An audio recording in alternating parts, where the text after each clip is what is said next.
always do these on days when my hair is looking weird?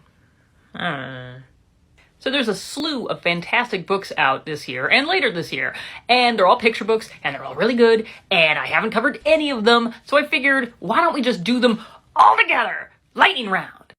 While I do like post-apocalyptic picture books, you know what I like more? Pleistocene picture books. This one's wordless and really good about early humans and early near humans, very interesting, and trying to survive in bands, and then that moment that changes the humans from just being animals trying to survive to loving art and story. It's so good.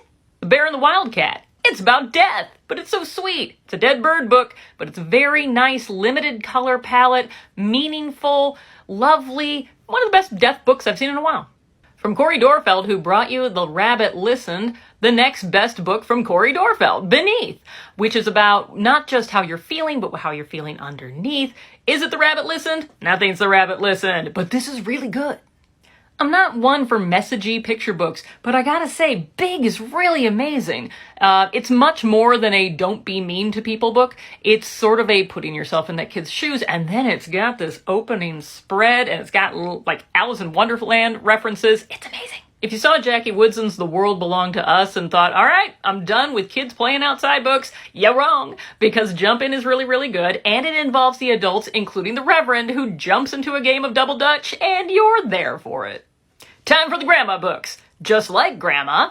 This one's by Kim Rogers, who is Wichita, illustrated by Julie Flett, who's Cream Matisse. And let me tell you, this is a very good grandparent book because it's not just the kid wanting to be like the grandparent, but the grandparent wanting to be like the kid.